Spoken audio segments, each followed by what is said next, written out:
Samar tadi disampaikan, maksudnya pelaporan tentang Undang-Undang ITE. Setiap kegiatan pelaporan saya bisa menyampaikan banyak kasus pelaporan di Magelang Kota itu yang tidak bisa diproses. Kadangkala masyarakat bertanya, kami harus apa sih kok nggak diproses? Kami ngapain kok nggak dilanjutkan? Tetapi pada prinsipnya ada beberapa case yang dilaporkan di mana pelapor juga tidak memberikan alat bukti yang cukup untuk ke kepolisian.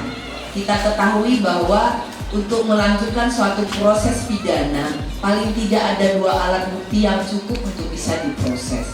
Nah, kadang-kadang ada alat bukti ini yang mana pelapor memang tidak bisa membawa alat bukti sama sekali. Itulah tugasnya kepolisian untuk mencari, itulah tugasnya penyidik untuk mencari. Tetapi ada clue-clue yang harusnya diberikan juga oleh pelapor. Namanya pelapor kan berarti dia tahu kejadiannya, dia tahu seperti apa, sehingga hal-hal ini yang harus bekerja sama dengan penyidik sehingga proses daripada penyidikan itu bisa lebih cepat kita dapatkan. Tapi kalau proses kerjasama itu kadang-kadang malah ada lagi. Lapornya ngertinya lapor, habis itu ditanya nggak mau jawab, nggak mau ngasih info, terus tapi memviralkan, oh polisi nggak kerja gitu. Nah itu pun banyak seperti itu. Tapi pada prinsipnya ya mau bagaimanapun itulah kerjaan polisi. Mau dicaci maki ya tetap kerja polisi, mau diajak seneng-seneng ya tetap kerja polisi gitu. Jadi pada prinsipnya kita pasti berusaha untuk menyelesaikan setiap perkara. Karena kalau kita tidak menyelesaikan itu juga tanggungan di Polda itu nanti dicatat terus. Ini penyelesaian perkaranya Polres Magelang Kota hanya sekian %. Itu juga jadi beban buat kami. Jadi tentunya setiap perkara yang ada dilaporkan ke kepolisian, kita juga kepengen perkara itu bisa segera selesai. Gak ada yang mau menunda-nunda setiap perkara itu. Allah ini disimpan naik jadi harta karun yang Polres gitu. Gak ada yang menyimpan perkara atau itu gak ada yang kepengen setiap perkara itu gak selesai. Tapi bagaimana memberikan suatu tanda atau memberikan satu informasi yang lengkap itu akan mempercepat dari proses penyidikan. Pak Bowo menyampaikan pencurian ternyata orang dekat. Nah ini yang kadangkala juga sama. Pada saat kita menghadapi sesuatu di masyarakat, kendala yang ada itu begitu ketemu pelakunya nggak taunya keluarga sendiri, tetangga sendiri, sehingga prosesnya itu tidak berjalan. Dan kembali saya sampaikan bahwa kita hidup dan dengan adanya hukum itu adalah penanganan yang terakhir, Pak.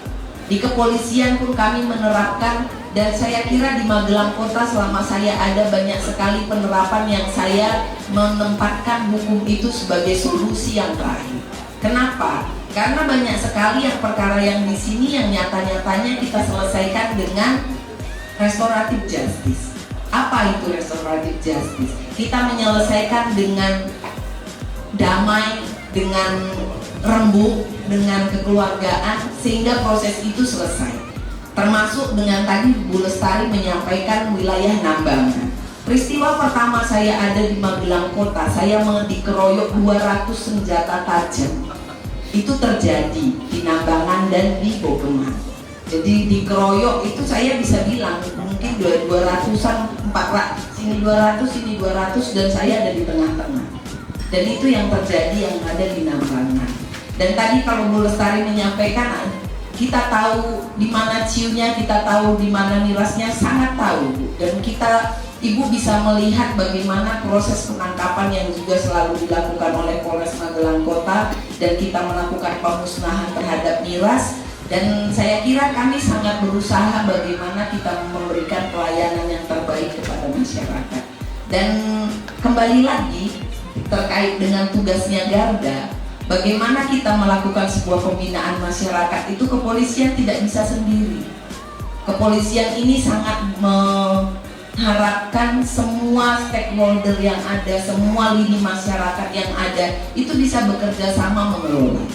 Justru bagaimana kita membuat manusia-manusia atau seluruh masyarakat itu menjadi polisi bagi diri mereka sendiri. Tadi Bapak menyampaikan pelatihan di sekolah, saya malah lebih seneng ke sana Pak mikirnya daripada tadi mikirin ngasih bantuan. Saya lebih mikirin gimana supaya di sini itu menjadi tenaga penyuluh yang baik. Pada prinsipnya kalau kita ada, kita pasti akan saling tolong menolong. Tetapi yang dari saya yang bisa saya sampaikan, bagaimana peran Polri dan Garda ini bisa sejalan.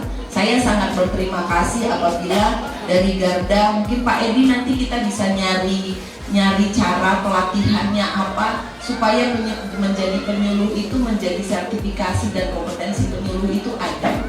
Jadi bagaimana nantinya antara Garda dengan kepolisian bisa bersama-sama untuk kita bisa melakukan sebuah kegiatan. Dan saya kira Bapak Ibu juga di sini tinggalnya di wilayah-wilayah yang berbeda-beda. Dan bagaimana kita menghidupkan lingkungan kita ini untuk menjadi lingkungan yang tadi yang peduli. Karena yang saya lihat kalau orang sudah bergabung dengan Garda, berarti punya tingkat rasa sosialnya itu lebih tinggi dari orang lain yang tidak bergabung. Itu sudah otomatis. Pasti sudah otomatis punya rasa tingkat sosialnya itu lebih baik. Saya Justina sebagai Ketua DPP Garda Relawan Indonesia mewakili seluruh teman-teman Garda Relawan Indonesia berjumlah 182 personel mengucapkan banyak-banyak terima kasih kepada Ibu.